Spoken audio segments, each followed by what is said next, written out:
Greetings, dear friends. Welcome to Voice of a Woman.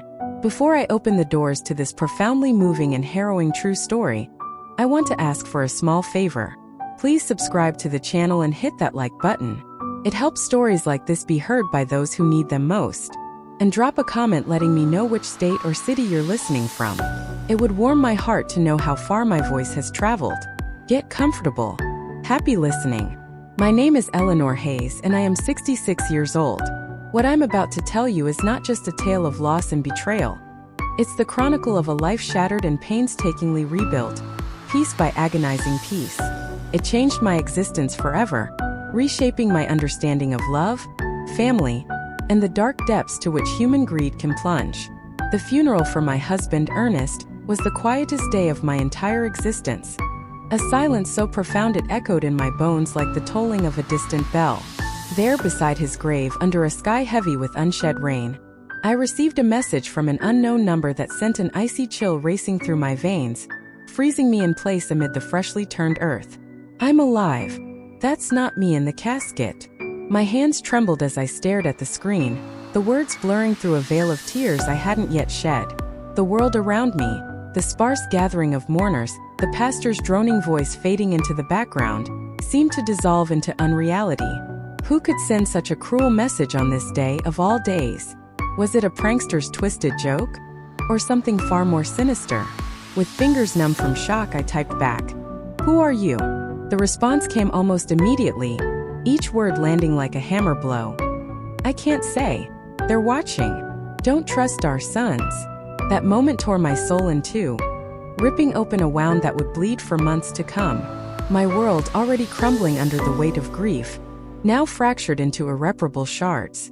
I glanced up from my phone, my eyes locking onto Charles and Henry, my own flesh and blood, standing rigidly by the casket. Their expressions were strangely calm, almost serene, in a way that sent a fresh wave of unease through me. Something was profoundly wrong. Their tears, when they came, seemed forced, like actors reciting lines in a poorly rehearsed play. Their hugs, offered in the perfunctory manner of distant relatives rather than devoted sons, felt as cold as the winter wind whipping through the cemetery. For 42 long, beautiful years, Ernest had been my partner, my unyielding refuge, the very reason I drew breath each morning. We met when I was just 24, in the sleepy little town of Spring Creek, a place where time moved as slowly as the lazy river that wound through its heart. We had grown up on the same dusty back roads, our childhoods intertwined in the subtle ways of small-town life, sharing modest dreams under the vast star-studded skies of rural America. I cleaned houses back then, scrubbing floors and dusting shelves to support my ailing mother, whose frail health demanded every penny I could earn. Ernest, with his calloused hands and gentle spirit, repaired bicycles in a cramped little shop he had inherited from his father, a man who had passed too young from the same relentless work that defined our lives. We were poor, yes, dirt poor by any measure, but we were happy in a way that eluded those with fuller pockets. We possessed something far more valuable than gold. Real, unadulterated love, the kind that blooms in adversity and withstands the harshest storms. I remember the first time he spoke to me as if it were yesterday, etched into my memory with the clarity of a cherished photograph. It was a Tuesday morning in early spring, the air crisp with the promise of renewal. I was walking toward the market, my faded green dress fluttering in the breeze, my worn-out shoes kicking up small clouds of dust on the unpaved path. He stepped out of his shop, his hands stained with grease from a morning spent wrestling with rusted chains and bent frames, and smiled at me with a shyness that made my heart skip a beat. "Good morning, Eleanor," he said in that soft melodic voice of his, the one that could calm the wildest tempest in my soul. "Need me to check out your bike?" I didn't own a bike, couldn't afford one on my meager wages, but I came up with an excuse on the spot, just to linger in his presence a little longer. "Well, Ernest, I might have borrowed my neighbor's old one. It's been making a funny noise lately. Think you could take a look?" That innocuous conversation blossomed into something magical. It turned into stolen dates under the big old oak tree in Town Square Park, where we'd sit for hours sharing sandwiches I'd packed from scraps and talking about our hopes for the future. Those talks evolved into promises of eternal love, whispered under the canopy of leaves as the sun dipped low on the horizon. And finally, they culminated in a simple wedding ceremony in the town's modest chapel, surrounded by a handful of friends and family who knew the depth of our bond. No fancy gowns or elaborate receptions, just hope, pure and unfiltered, lighting our path forward. The first few years of our marriage were hard, a relentless grind that tested our resolve daily. We lived in a 2-bedroom house with a tin roof that rattled like thunder during storms. When it rained, and oh how it rained in Spring Creek, we'd set out pots and pans all over the house to catch the leaks, turning the cacophony into a kind of symphony that made us laugh through the discomfort. Ernest worked from sunup to sundown in his shop, his back bending under the weight of endless repairs, his hands perpetually marked by the oil and grime of his trade. I sewed clothes for the women in town, my fingers pricked raw from needles, my eyes straining under dim lamplight late into the night. Yet through it all we were happy, profoundly, unshakably happy. Our love was the anchor that held us steady amid the tempests of poverty. When Charles was born, after a long and arduous labor that left me exhausted but elated, I thought my heart would burst with the sheer intensity of joy. He was a beautiful baby with his father's big, inquisitive eyes and my warm smile, a perfect blend of us both. 2 years later, Henry arrived, just as perfect, his tiny cries filling our home with new life and purpose. I raised them with all the love in the world, sacrificing my own needs without a second thought, skipping meals so they could eat, mending their clothes before my own, staying up through sleepless nights to soothe their fevers and fears. Ernest was a wonderful father, the kind every child dreams of. He'd take them fishing in the river on lazy Sundays, teaching them patience as they waited for the tug on the line, his stories of boyhood adventures weaving magic into the mundane. He'd show them how to fix things with their hands, passing down the skills that had sustained our family for generations. At bedtime, his voice would rise and fall like a gentle wave, spinning tales of far-off lands and heroic deeds that lulled them into peaceful slumber. I fed them hearty meals scraped together from our limited pantry, dressed them in clothes I'd sewn myself, and comforted them when the world bruised their tender spirits. We were a close-knit family, or so I believed with every fiber of my being. A unit bound by love, laughter, and the shared struggles that forged unbreakable bonds. But as the boys grew, things began to change, subtly at first, like the slow creep of shadows at dusk. Charles, the oldest, had always been ambitious, a fire in his belly that set him apart from his peers. From a young age, he'd question our modest existence with a furrowed brow. "Why do we live so simply, Mom? Why don't we have a car like the Johnsons down the road?" Henry, ever the follower, echoed his brother's sentiments, his admiration for Charles bordering on hero worship. When Charles turned 18, Ernest, with pride swelling in his chest, offered him a job at the shop, a chance to learn the trade and build a future close to home. But Charles rejected it with a contempt that stung like a slap. "I don't want to get my hands dirty like you, Dad," he said, his voice laced with disdain. "I'm going to be someone important, someone who matters." Those words wounded Ernest deeply, though he never voiced it aloud to me. I'd catch him on the porch at night, his silhouette etched against the starlit sky, a look of profound sadness etching lines on his face that hadn't been there before. His son hadn't just rejected his work, he'd rejected his entire way of life, the values we'd instilled with such care. The years passed in a blur, and to my astonishment, Charles made good on his ambitions. He landed a job at a real estate company in the nearby city, his sharp mind and relentless drive propelling him up the ranks. Henry followed suit soon after, the brothers forging paths far from our dusty roads. They began making money. Real money, far more than Ernest and I had ever dreamed of accumulating in our lifetimes. At first I swelled with pride. My sons had achieved what we never could, breaking free from the chains of poverty that had bound us. They were building better lives, escaping the cycle that had defined our existence. But little by little, that maternal joy curdled into a quiet sadness. Their visits home became less frequent, dwindling from weekly to monthly, then to mere holidays. Phone calls grew shorter, more perfunctory, filled with excuses about busy schedules and demanding jobs. When they did deign to come, they arrived in sleek, expensive cars that gleamed incongruously against our weathered porch, dressed in tailored suits that screamed success. They'd talk endlessly about investments, properties, and deals, their words a foreign language in our humble living room.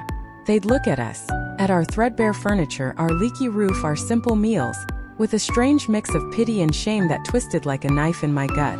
"Mom," Charles said during one of their sporadic visits, his voice dripping with condescension, "you and Dad should move somewhere better. This house is falling apart. It's not safe for you anymore." He was right in a way.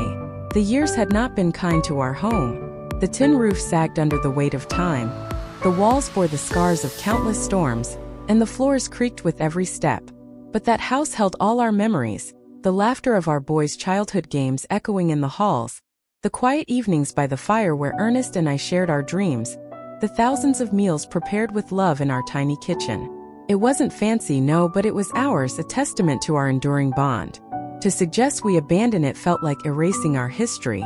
Ernest, always the wiser of us, would pull me aside after such visits, his eyes clouded with unspoken hurt. "Eleanor," he'd say softly, his hand rough but gentle on mine, "money has changed our boys. We aren't enough for them anymore. They're ashamed of where they came from, of us." I resisted believing it for as long as I could, clinging to the image of the loving sons we'd raised. I justified their absences with excuses that grew thinner by the day. "They're busy building their lives, Ernest. Someday they'll remember their roots and come back to us as the boys we know." But in the quiet recesses of my heart, I knew he was right. We had lost our sons long before I lost my husband, their hearts corrupted by the allure of wealth and status. I just didn't comprehend the full extent to which we had become strangers to them, obstacles in their path to greater fortunes. The most drastic shift came when Charles married Jasmine Albright, a sophisticated woman from the city who never bothered to hide her disdain for our simple lifestyle. The first time he brought her home, she arrived in towering high heels that sank into the soft dirt of our porch, her elegant red dress, a garment more expensive than everything in my closet combined, clashing with our rustic surroundings. "Nice to meet you," she said with a forced smile, extending just the tips of her fingers in a greeting that felt more like a dismissal. Her eyes scanned our humble home with an expression I couldn't quite decipher, pity mixed with revulsion, that made me feel small and insignificant in my own living room. During dinner, a meal I'd prepared with all the love I could muster, roast chicken, mashed potatoes from our garden, and fresh-baked bread, Jasmine barely touched her food. She pushed the meatloaf around her plate with her fork, cutting tiny pieces but eating almost nothing, as if our humble fare was beneath her. Charles seemed nervous throughout, constantly whispering apologies to her for things he'd never been ashamed of before. The chipped plates, the mismatched silverware, the lack of fine wine. "Next time we'll take them out to a restaurant," he murmured to her, thinking I couldn't hear, but every word pierced my heart like a shard of glass. Henry, for his part, remained single but adopted the same distant, superior attitude as his brother. His visits were confined to obligatory special occasions, birthdays, holidays, and even then, he always seemed eager to depart. He'd spend the time glued to his phone, closing deals or checking stocks, his attention fragmented even during our conversations. "Mom, I have to go," he'd say abruptly, glancing at his watch. "I have an important meeting early tomorrow." The family Sundays we'd once cherished, filled with laughter and shared meals, became distant memories. Christmases turned cold and formal, with my sons arriving bearing expensive gifts we had no use for. Silk scarves, fancy gadgets, bottles of liquor we never drank. They'd stay for 2 or 3 hours, their discomfort palpable, and leave with evident relief, their luxury cars kicking up dust as they sped back to their city lives. Ernest and I grew old alone, our days filled with the quiet routines that had sustained us for decades. He continued toiling in his shop, though his hands trembled more with each passing year, the strength ebbing from his once steady grip. I persisted with my sewing, my eyesight dimming but my determination unwavering. We made do with our meager income, too proud to ask for handouts from our successful sons, even as the house groaned under the weight of neglect. "Do you know what the saddest part is, Eleanor?" Ernest confided one night as we sipped coffee on the porch, the stars twinkling above like distant memories. "It's not that they have money, it's that the money has made them believe we aren't important anymore. We're a relic to them, something to be tucked away and forgotten." He was right, as always, his wisdom a beacon in the gathering darkness. Our sons hadn't just changed financially. Their hearts had hardened, encrusted with the veneer of success. We were no longer their beloved parents, the foundation of their lives. We were an uncomfortable reminder of a past they desperately wanted to erase, a poverty-stricken origin story that clashed with their polished personas. Things worsened dramatically when Charles purchased a $200,000 house in an exclusive neighborhood in the city, a sprawling mansion with manicured lawns and gated entrances that screamed opulence. Henry followed suit soon after, investing in a luxury condo valued at $150,000, complete with skyline views and amenities we could scarcely imagine. Suddenly, our sons were owners of fortunes that dwarfed our lifetime earnings, their lives a whirlwind of high society and business deals. "You should sell this house and move into a retirement community," Jasmine suggested during one of her rare, obligatory visits, her tone laced with false concern. "There are some very nice places for people your age. You'd be more comfortable with help on hand for, well, everything." The word community landed like a slap, a retirement community, as if we were relics to be warehoused away. After 40 years of building our home brick by brick, after raising these sons with unwavering devotion, they wanted to consign us to an institution for the elderly. "We don't need a home," Ernest replied with the quiet dignity that defined him, his voice steady despite the hurt in his eyes. "We're fine here in our house, thank you." But I saw the expressions on Charles and Henry's faces, nodding in agreement with Jasmine, their eyes gleaming with unspoken relief at the prospect of us being taken care of elsewhere. To them, we had become a burden, an inconvenient tie to their humble beginnings, a problem to be solved in the most expedient manner possible. It was then that the suggestions turned more direct, more insistent. Charles arrived one afternoon with a sheaf of papers in hand, documents he'd prepared without a word to us. His face set in that practiced smile of a salesman closing a deal. "Dad, Mom," he said, spreading the papers on our kitchen table like a map to a brighter future. "I've been thinking about your future. Our family's future. This house. It's worth at most $100,000 in today's market. If you sell it, I can add some money from my savings so you can move somewhere better. A place with modern amenities and no leaks." To us, there was no place better than this. The walls that had witnessed our joys and sorrows, the floors worn smooth by the patter of our children's feet, the porch where we'd shared countless sunsets. But Charles didn't see it that way. For him, everything boiled down to numbers, to monetary value and return on investment. "Besides," he continued, his voice taking on a persuasive lilt, "I think Dad should retire from the shop. You're 70 now, it's time to rest, enjoy your golden years." Ernest looked at him with a sadness that cut me to the core. "Son, working isn't a burden for me. It's what keeps me alive, what gives meaning to my days. The shop is part of who I am." "But you could get hurt," Henry insisted, chiming in as he always did, backing his brother's play. "At your age, an accident would be very dangerous. We're just worried about you." Their words dripped with feigned care, but beneath the surface, I sensed an impatience, an urgency that gnawed at me like a persistent itch. The following months were a tense siege, our sons ramping up the pressure to sell the house. They brought real estate agents unannounced, their clipboards and measuring tapes invading our space like unwelcome intruders. They had the property appraised without our permission, reducing our life's work to cold figures on a report. They even began speaking of what's best for everyone, as if our home was a communal asset to be liquidated. "Look," Charles said during one particularly uncomfortable dinner, his fork gesturing emphatically, "Jasmine and I have decided to have kids soon. We'll need help with the expenses, nursery, schools, all that. If you sell the house and move to a smaller place, that money could be, well, an early inheritance for us." "An early inheritance?" The audacity stunned me into silence, the words hanging in the air like a toxic fog. He was essentially asking for our legacy while we still breathed, treating us as if we were already ghosts. Ernest remained calm, but I saw his jaw tense, the veins in his neck pulsing with restrained emotion. "Son," he said evenly, "when your mother and I die, everything we have will be yours. But while we're alive, our decisions are our own." "Don't be stubborn," Henry cut in with a harshness I'd never heard from him before, his eyes flashing with frustration. "You're old now. You can't keep living in the past like this, clinging to this rundown shack." That night, after they left in a huff, Ernest and I stayed up until dawn, our conversation a lifeline in the darkness. For the first time in our long marriage, we openly discussed the possibility that our sons were not the people we'd believed we'd raised. "Something's wrong, Eleanor," my husband said, his voice laced with a worry that chilled me to my core, his eyes shadowed in the lamplight. This isn't just ambition or impatience. There's something darker behind all this pressure. A shadow I can't quite make out.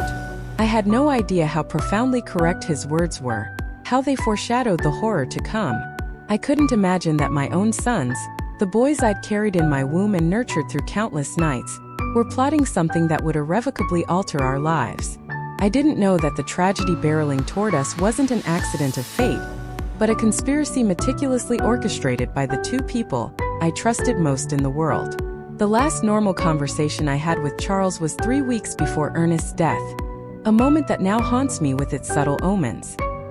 He came alone without Jasmine, looking more serious than usual as he sat at the kitchen table where he'd eaten countless breakfasts as a boy. "Mom," he said, his voice uncharacteristically solemn, "I want you to know that no matter what happens, Henry and I will always take care of you." His words soothed me at the time, a balm on my frayed nerves. But now, remembering them beside Ernest's grave, they send a shiver down my spine, raising goosebumps on my arms. Why did he say no matter what happens? What did he know that I didn't?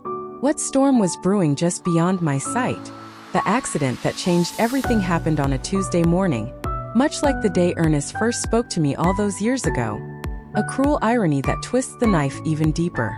Ernest had left early for the shop, as he had done every day for more than 40 years, kissing me goodbye with his usual tenderness, his lips lingering on my forehead. I was in the kitchen, preparing his favorite lunch, meatloaf and mashed potatoes, the aromas filling the air with comforting familiarity, when the phone rang with an urgency that sent a chill through me, stopping me mid-stir. "Mrs. Hayes?" a unfamiliar voice asked, clipped and professional. "I'm calling from Memorial Hospital. Your husband has been in a serious accident. You need to come immediately." The words blurred in my mind like ink spilled in water, my thoughts scattering like frightened birds. The world stopped spinning. Time itself seemed to halt. My legs turned to jelly, and I had to grab the doorframe to keep from collapsing to the floor. What happened? Is he okay? Is he alive? Is he in the ICU? "Ma'am, please come as soon as possible," the voice replied, offering no details, no reassurance. The drive to the hospital was a hazy nightmare. My neighbor Doris at the wheel because I was shaking too violently to hold the keys, let alone drive. The whole way my mind refused to process the reality, replaying mundane moments from our morning. Ernest's smile as he sipped his coffee, his promise to fix the leaky faucet that evening. Ernest was careful, meticulous in his work. How could this have happened? An accident in the shop? It didn't make sense.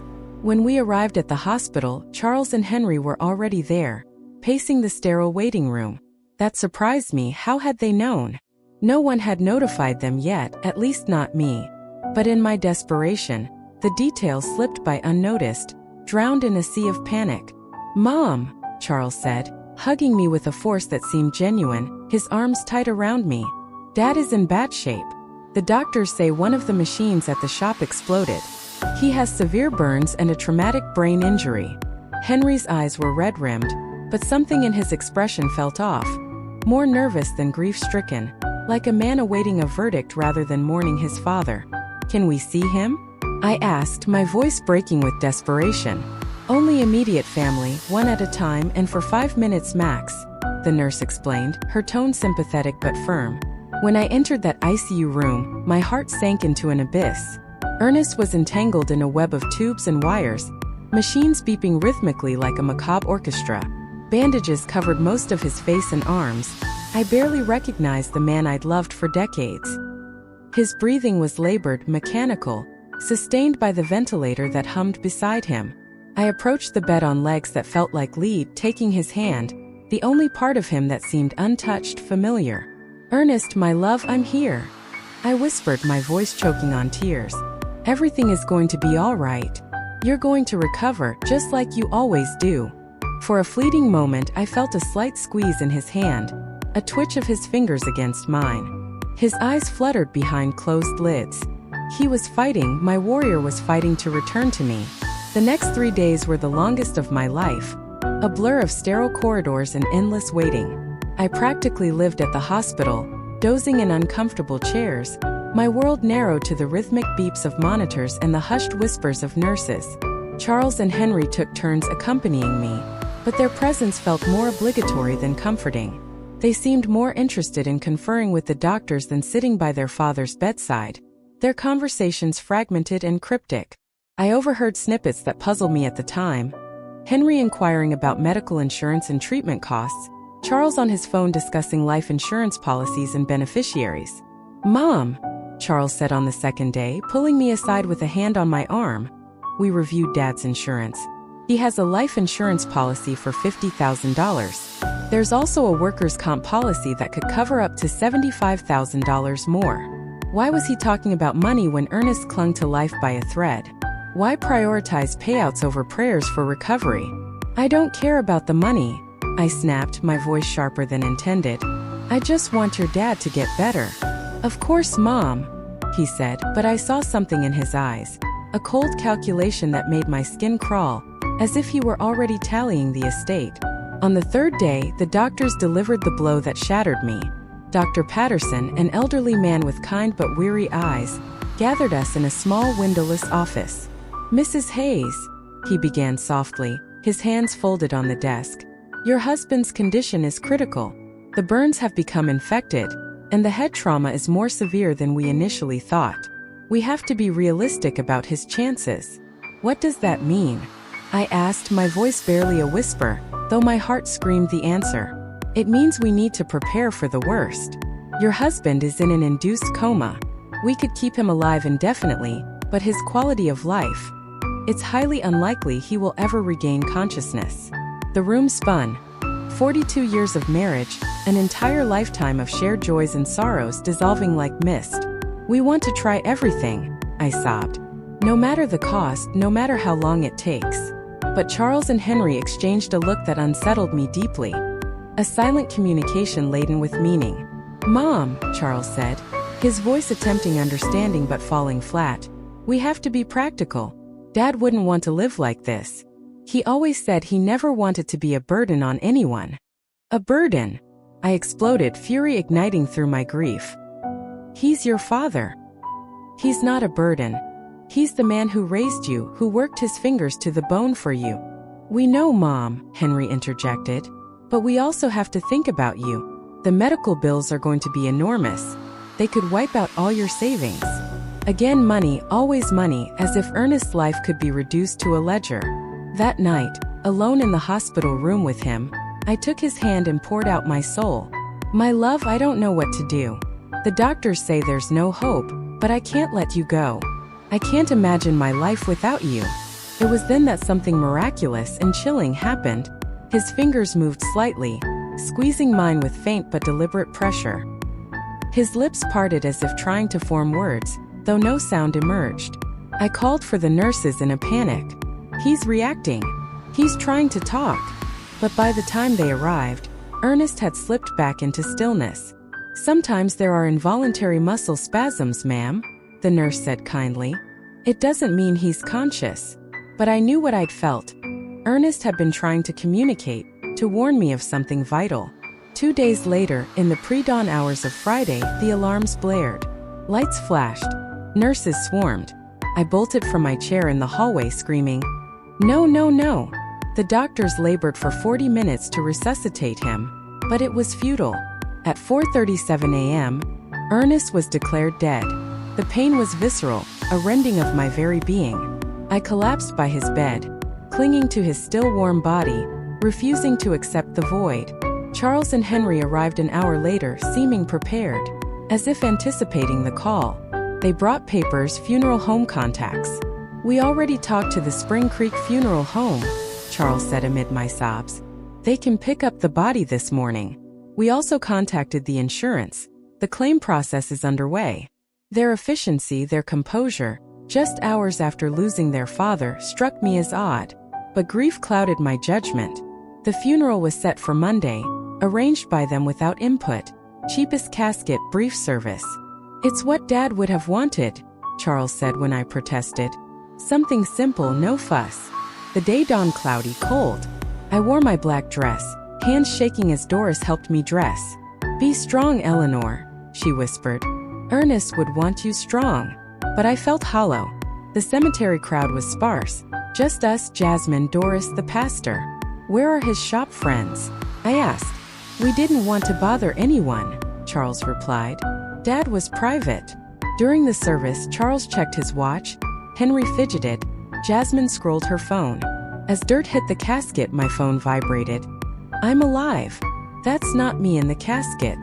Who are you? I replied. I can't say. They're watching. Don't trust our sons. The phone slipped. I caught it before Doris saw. Are you okay, Mom? Charles asked. I'm fine, I lied. I just need to go home. That night, alone in our house, a tomb now, I dissected the days. The accident didn't add up. Ernest was safety obsessed. How did the boys arrive so fast? Why the money talk? I checked his papers. Life insurance bumped to $50,000 6 months ago. Workers' comp new at $75,000. Unknown to me. Another text. Check the bank account. See who's been moving money. At the bank, statements showed withdrawals. $1,000, $3,000, $4,000. Ernest came in, Mrs. Thompson said. Sometimes with Charles helping with paperwork. Signatures looked off. Another message. The insurance was their idea. A trap. Doubts became certainty. I visited the shop. No explosion marks, everything intact. In his desk, notes of suspicion, a letter to me warning not to trust the boys. Charles visited with wine. The insurance is $125,000. We can manage it for you. Lies. Police. No accident report. Poisoning, methanol. They hid it. Henry. Sell the house. I confronted panic. Text. They're coming tomorrow. Don't eat or drink anything they offer. They arrived with pastries, coffee. You're paranoid. We consulted doctors, retirement home. Threats of incompetency. Text. This is Stephen Callahan, PI. Ernest hired me. They poisoned him. Meet tomorrow. At the cafe, Stephen showed recordings. Sons planning poisoning for debts. They plan my murder too. To police, arrests at dawn. Exhumation. Methanol confirmed. Trial. Guilty, life sentences. Charles suicided. Henry broke. I founded a foundation with the money.